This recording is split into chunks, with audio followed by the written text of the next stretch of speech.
Australia. And welcome to another episode of Life Support. The only lifestyle show with the team dedicated to styling the life you lead.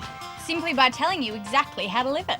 It's great to be your company tonight, and who knows, we might just hold that tip you need to change your life. I'm Life Support's modern woman Sigourney, and tonight I'll be showing all you ladies the benefits of doing some volunteer work in your local hospital's rehabilitation ward. I'm Penny, and I'll be teaching you about real life. A little later on, I'll be enlightening you as to how to repaint a room in a very stimulating and community-spirited way. Dr. Rudy here. In my Men's Health segment, I'll be revealing the very latest natural cure for impotence. Can you afford to miss that? No, I wouldn't think so. I'm Life Support's handyman, my name's Todd, and tonight I'll be letting you in on the safest way to enjoy having a pet pit bull terrier. It's a great DIY project. I'll be keeping an eye out for that segment. Yes, we've got all that and so much more. That's right, so let's get stuck in. For the modern woman in high society, the only thing more important than the right dress is the right address. And since you probably don't have the right address, I'm going to show you how to move in the right circles without actually moving.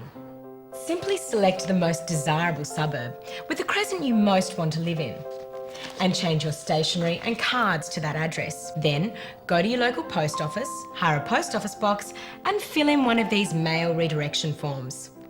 And there you have it. Thanks to busy PAs and lazy PR firms, you'll soon be included in all the smartest balls and parties and known by all the best people, because your address is now the best address in town. Oh, goody. Of course, you'll never be able to invite anyone to your real house, but with your new address, you'll be too busy to spend any time at home anyway. Happy house hunting, party girl.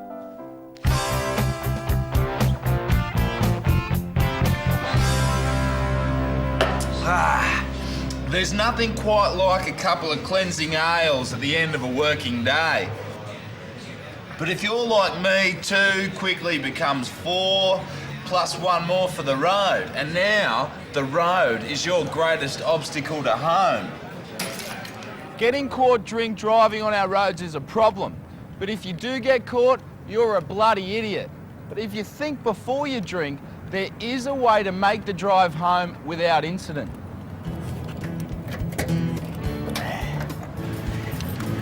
The first thing you need to do is place a sensibly dressed dummy in the passenger seat of your car.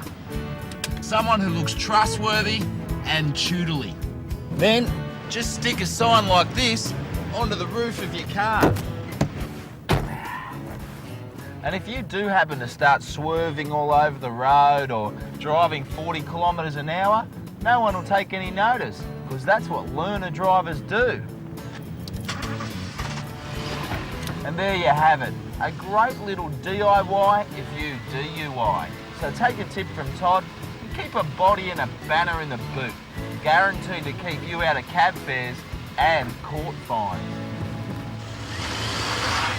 Young guys are still growing up, man. It's just a phase everyone goes through, but the older guys should have realised by now, you know what I mean? There's a lot of music students down there and they play the didgeridoo, right? And they say, like, you hear them talking, saying, oh, you know, just circular breathe. So, you know, you get out of it. I don't know if that actually works. And I absolutely reeked of alcohol and stunk of alcohol, and I got pulled over. So I just shoved a whole lot of fries in my mouth and put the window down, and the officer's just looking at me because I've got fries and everything hanging out of my mouth, and he goes, oh, you haven't got your lights on. I said, why? And he goes, yeah, well, you know, turn your lights on, off you go. And dare say, if I didn't have the fries, he would have smelt it a mile away. Stench of McDonald's just killed it all.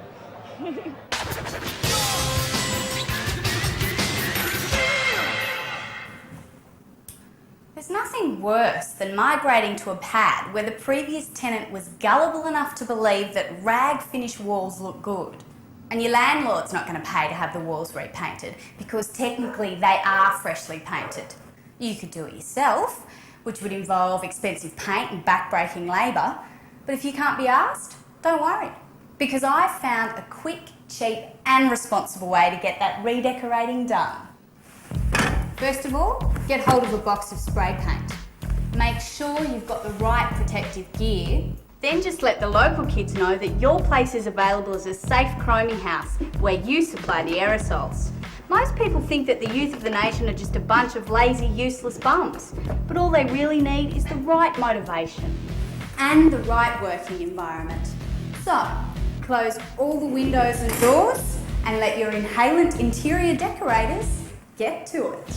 You probably don't know it, but chroming can create feelings of stimulation, excitement, giddiness and delusions of grandeur, which are all the signs of a good interior decorator. Now, there are a few things you should know before you let anyone do this on your premises.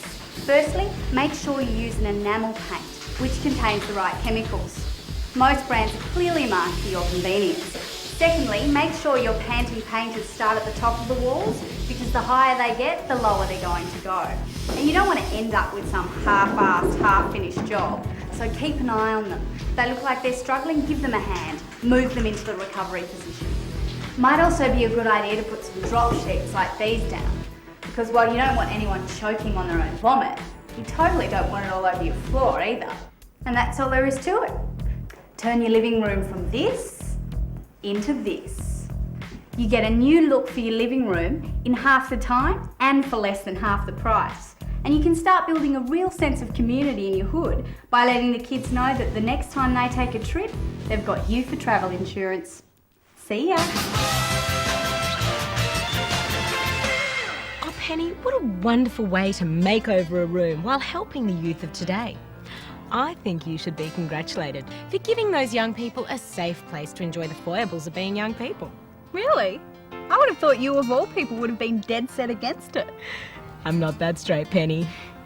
I've dabbled with some inhaling games myself. Really? Oh, yes. I remember, only just, this one afternoon, I must have inhaled at least half a bottle of Chanel No. 5. The perfume? How does that work? Oh, it's simple. You just spray a generous amount of Chanel No. 5 into a Prada handbag, and then... Oh, yes. That's the stuff. That takes me to another place. Yeah? I don't think I'd call it chroming, though. Oh, I don't. I call it Chanelling. You want to go? Nah, I'm good. But hey, why don't you have another crack at it while we have a crack at this?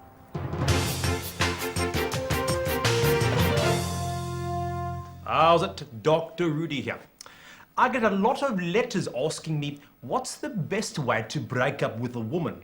Well, there are several schools of thought. Some say you owe it to her to do it face to face. Some say you should let her down gently. Whereas I say, bugger that. Think of yourself. The number one thing you need to consider before breaking up is to protect your property. You need to get all of your things out of her place and get her key to your place before she gets wind of your intentions. Then do the actual breaking up in her home. That way, if she becomes violently angry, anything she smashes will be hers. Now, it's also a good idea to do it face to face so there are no misunderstandings. How's it, darling? Fine, and you? Are you on your way home? Good. See you soon. Bye now. Now, you don't want her to think she has a chance of winning you back. She'll only start stalking you. So you really have to spell it out for her. Now, I've invited a friend over to help me do just that. Oh. Because the best way to let your girlfriend know how you feel is to wait until she's due home one day, then let her catch you having sex with another woman. Rudy, I'm home! Trust me, this is the only way to make sure she gets the message loud and clear. I've met someone else. It's not you, it's me. Get out! Get out! And that's all there is to it. Follow my instructions and trust me, she'll never want to see you again. You're a pig! I never want to see you again. Two birds with one stone. I'm on form today. Well, good on you, Barney. Who's a good boy? Who's a good boy? Oh, g'day. I don't know about the old cliche, but this pit bull terrier really is my best friend. But unfortunately, history has proven that his breed isn't the greatest mate to young children, and as a result, There's a whole lot of rules and regulations about owning a pit bull. You have to be over 18 and you have to keep them behind a secure, child-proof fence, etc, etc. And if you do take your dog out of the yard, you have to keep them on a short lead at all times. It's not that much fun going down to the local park and playing frisbee with a dog that's on a short lead. But don't worry, there is a way to let your potentially perilous pup off the leash to enjoy some playtime without you copping a fine. All you got to do is give your pit bull a makeover. Just glue some breed-altering characteristics onto its coat here and hey presto, pit bull terrier to French poodle. Ooh la la. Now, he may not look as tough as Barney, but at least Bernard here can enjoy his freedom and a little bit of a run around. Go on, Bernard. Go on, son.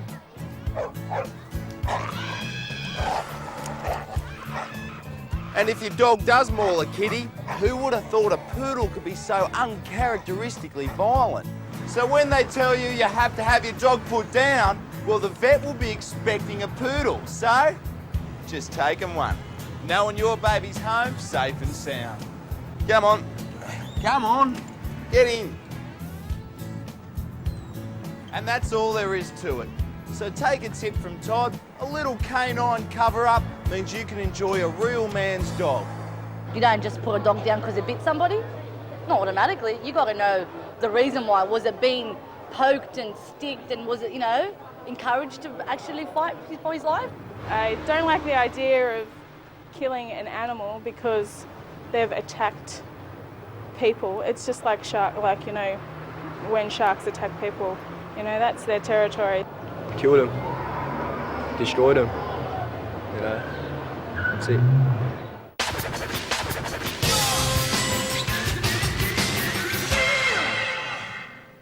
Underage drinking is becoming a real problem. Licensing laws are stricter, fines heavier, and fake IDs more expensive than ever. So, if you're underage and feel like a night out, there is something you and your mates can do to get you into any pub or club. All you need is one of these. Not only will it guarantee you entry, but with any luck, you and your bridesmaids won't have to pay for a single drink. So there you are, underage rages. Give this a go. And if you're in the mood for a bit of Y chromosome action, don't worry. This doesn't say too late I'm taken, it just says try a little harder. And they always do. See ya.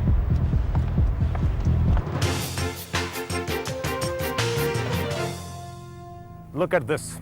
Most people think this is a terrible act of wanton destruction of our great Australian real estate heritage perpetuated by a few mentally disturbed young men.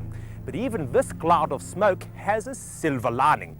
Research into the psychosexual motivations of the average Aussie pyromaniac have produced exciting medical breakthroughs in the treatment of impotence. That's right, men. Impotence. Now you don't need to spend money on expensive pills, pumps or prostitutes. All you have to do is start a fire of your own. You see, nothing brings on a rush of blood quite like being responsible for the devastation, drama and media attention of a good bushfire. It means men with small, useless penises now can have something they can be proud of. And once the wind picks up, so will you, knowing that these things can sometimes burn for days. Now, this is an impotence treatment that's 100% effective and 100% natural. As we all know, fire is how the Australian landscape regenerates itself, burning away the old, decaying and ugly and replacing it with the new and more beautiful. Take this for example. This was a typical family home, an unbelievable eyesore from the 70s. But thanks to the fire, it has been burnt to the ground to make way for modern and vastly improved accommodation. And you'd have reduced the number of native pests that are likely to jump out in front of your car at night. Yes, this clean cull has made the road safer for all Australians, and that's something to be proud of. So ladies, if your man comes home smelling of smoke and soiled with soot, you'll know that his little fire hose is now a fire chief, and he'll be ready to fan the flames of your desire. So men, if you suffer from being a bit of a softcock, why not light a bushfire? Pana.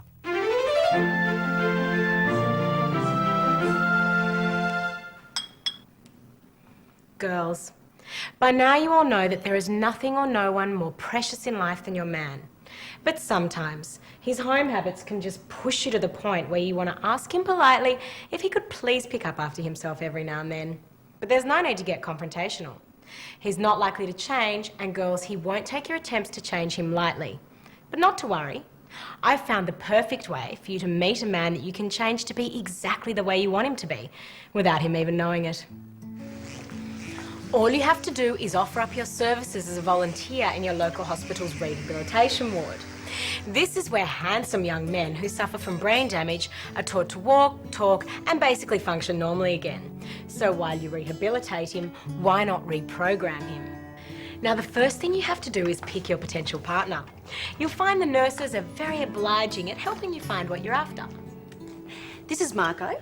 He was carjacked for his BMW right across the road from the law firm that he works for. He suffered massive brain damage when he was brutally beaten across the back of his head.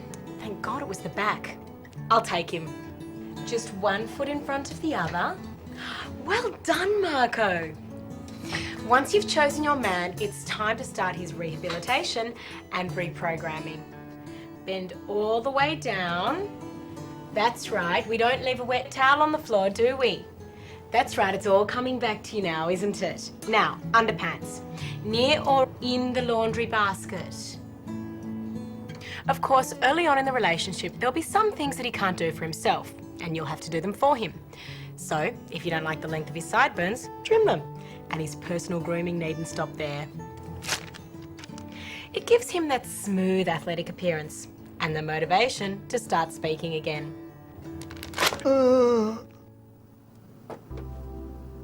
Then it will be time to consummate your physical relationship. And ladies, this is where your efforts can reap the biggest benefits. Remember, he has no idea how to do things or how long to do them for. So simply tell him that it's customary for all lovemaking to commence with at least half an hour of cunnilingus, followed by lovemaking in only the positions you like. It's amazing being able to tell a man what you like and actually have him do it. And to top it off, post-coital conversations will be the best you've ever had. It's not like a full heel and not a stiletto. It's just enough to shape my calves nicely. What do you think? And there you have it, ladies. Help yourself by helping someone else. You can fulfill your Florence Nightingale fantasies and a few other fantasies as well. And as long as he's understanding of banking, investing or lawyering eventually come back to him, you'll have made a good long-term investment. And if they don't, the short-term benefits will have been well worth it.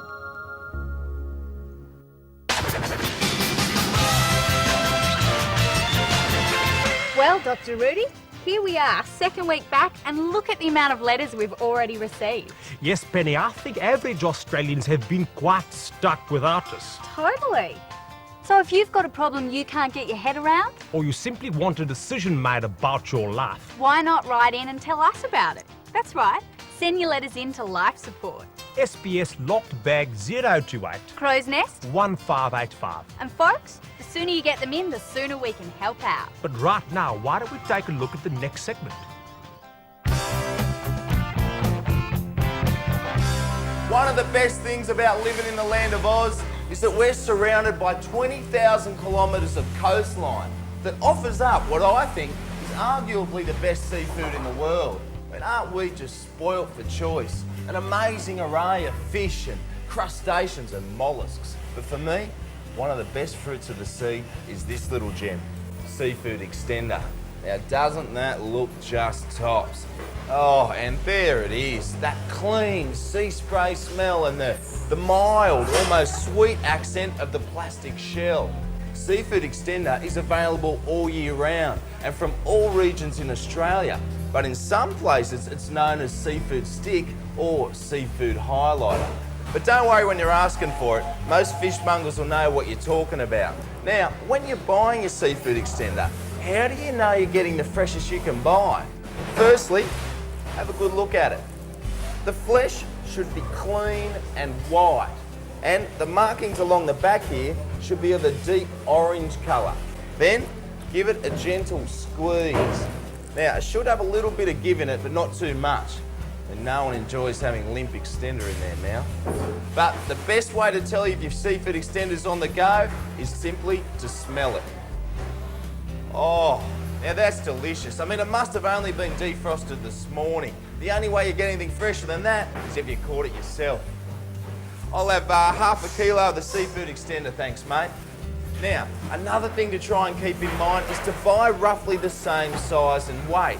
This will ensure that your cooking times will be even. $3.50, thanks, mate. Oh, and it's cheaper than the chips.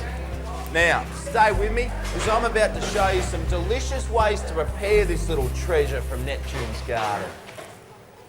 So lay your extender down flat with the exposed end facing you and insert your blade at the top here. Slide the blade away from you, down the length of the extender. Oh, there you have it. No bones, no scales, no waste. Now, all you need is a martini glass, a lettuce leaf, and some Thousand Island dressing, a seafood classic. Now, living in a multicultural society such as Australia means you can enjoy preparing it in a variety of exotic ways. For instance, this Chinese classic of steamed extender with ginger and shallots.